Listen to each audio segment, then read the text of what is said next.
Hey everyone, and welcome to this explainer. Today, we are taking a really fascinating thematic journey through the most critical global headlines of 2026. We're going to be connecting the dots between some sweeping geopolitical power plays, sudden health emergencies, and the massive technological shifts that are literally rewriting the rules of our society as we speak. This explainer is designed to give you that clear, focused understanding you need to navigate our rapidly changing world. So let's get right into it. Okay, let's dive into this. Here is our roadmap for today. We'll be covering shifting global geopolitics, the hantavirus cruise crisis, international justice and unrest, the changing tech landscape, and finally, remembering those we lost. Section 1. Shifting global geopolitics, a world on the edge. Let's start with the incredibly complex dynamic between the US and Iran right now. According to recent reports, ceasefire talks have pretty much stalled entirely because President Trump is actively pushing for a new deal with Tehran. But, this political maneuvering is actually fracturing consensus back at home. We're seeing a GOP lawmaker openly breaking with their party to support limits on a war with Iran. Meanwhile, the view from the Middle East is deeply polarized. Iran just issued what critics are flat out calling a garbage peace offering. It's a move that signals Tehran actually believes it won the recent conflicts. And on the flip side of that equation, Israel is expressing some profound concern. They are worried that the U.S. administration might strike a bad deal that leaves absolutely crucial wartime objectives dangerously unmet. It's a very fragile, multi-sided puzzle. But to really grasp this geopolitical conflict, we have to follow the money. Recent reports have pulled back the curtain on a shadowy network of Chinese oil refineries that are effectively funding Iran. This is absolutely crucial for our understanding. It takes what looks like a localized Middle Eastern conflict and instantly globalizes it. It shows us exactly how shifting economic dependencies over in Asia are directly fueling wartime capabilities thousands of miles away. And that globalized conflict brings us to a really fascinating, kind of mind-boggling question. Why are ships, while actively under attack, calling a tiny office? When we think of maritime conflict, we usually picture massive naval fleets, right? Grand strategies. But the reality on the water is surprisingly improvised. Commercial vessels navigating these highly contested, dangerous waters are having to rely on small, obscure communication hubs just to survive and navigate real-time aerial and naval bombardments. It's a stark reminder of the human logistical nightmare caused by these geopolitical chess moves. Now, what's really interesting about this is the stark contrast in military tactics playing out right now. On one side, you've got the United States utilizing highly advanced, targeted aerial attacks using fighter jets to strike Iranian tankers. It's essentially a strategy of sheer technological dominance from the air. On the other side, Iran is countering with what's being called a mosquito fleet. It's this battered, scrappy naval insurgency relying on small, rapid, unpredictable movements to maintain a biting presence in the water. It's classical asymmetrical warfare playing out in real time. All right, shifting our focus away from the Middle East for a second, we're seeing a sudden, honestly alarming convergence of nuclear escalations globally. Just hours ago, Russian President Vladimir Putin flexed some serious military muscle by testing a highly powerful nuclear-capable missile.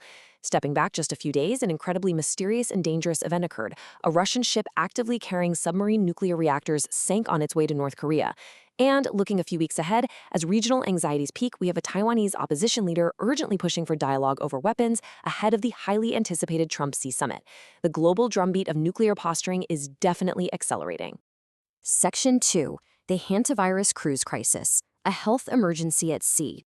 1,700. I want you to just let the scale of that number sink in for a moment. That is the exact number of passengers held on a single cruise ship, entirely isolated from the rest of the world, as a terrifying medical mystery began spreading deck by deck. So how did this unfold? Well, it actually started off pretty innocuously. The ship reported a potential acute stomach bug.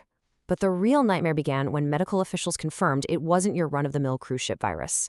It was the incredibly deadly hantavirus. This triggered a massive, unprecedented emergency protocol where all 1,700 passengers were evacuated.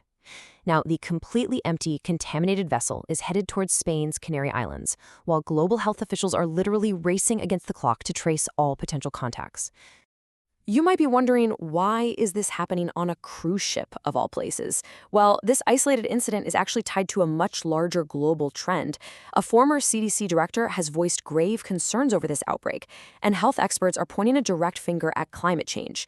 You see, shifting global temperatures are altering habitats. It's bringing humans into much closer contact with the rodents that typically carry this lethal virus. It just goes to show how environmental changes can trigger sudden, catastrophic health emergencies in completely unexpected places. Section 3. International Justice and Unrest. Conflict and Accountability. We are starting this section with some breaking chaos in the Philippines. In a truly unprecedented scene, actual gunshots rang out inside the Philippine Senate. This erupted when a former police chief, who was heavily involved in the nation's controversial drug war, violently resisted an international arrest warrant from the ICC, the International Criminal Court. It is just a stunning example of localized institutional power clashing violently with the long reach of international justice. That theme of accountability is playing out over in the Middle East, too. Israel has officially approved a specific war crimes tribunal dedicated entirely to the attackers of October 7th, and officials confirmed that the death penalty is definitively on the table for the accused.